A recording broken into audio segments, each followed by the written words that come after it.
লা ইলাহা ইল্লাল্লাহ ফিস করে বলার কোনো জিনিস না, এটা ঘোষণা করার জিনিস। লা ইলাহা ইল্লাল্লাহ হলো ওই জিনিস যেটা শাসকদের সিংহাসন চূর্ণ বিচূর্ণ করে দিছে, যেটা সাম্রাজ্য ধ্বংস করে দিছে, নতুন সাম্রাজ্য তৈরি করছে, যেটা সভ্যতা মুছে দিছে, নতুন সভ্যতা তৈরি করছে, যেটা ইতিহাসের পাক পরিবর্তন করে দিছে।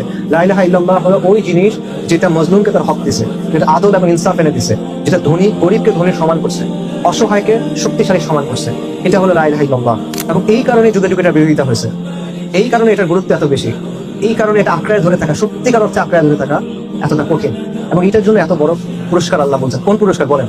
আসমান এবং জমিন এবং তার ভেতরে যা কিছু আছে সবকিছু যদি আপনি একসাথে করেন, এক পাল্লায় দেন, আরেক পাল্লায় লা ইলাহা ইল্লাল্লাহ, লা ইলাহা ইল্লাল্লাহ ভারী।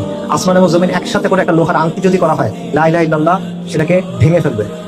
99টা আমল নামা দিগন্ত বিস্তৃত, এক পাল্লায়, আরেক পাল্লায় শুধুমাত্র আশহাদু আল্লা ইলাহা ইল্লাল্লাহ ওয়া আশহাদু আন্না মুহাম্মাদুর রাসূলুল্লাহ, এটা ভারী হবে।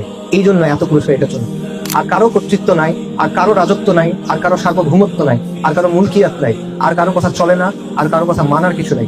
একমাত্র কর্তৃপক্ষ, একমাত্র সার্বভৌম সত্তা, একমাত্র মালিক, একমাত্র ইলাহ আল্লাহ আযজা ওয়া জাল, লা ইলাহা ইল্লাল্লাহ।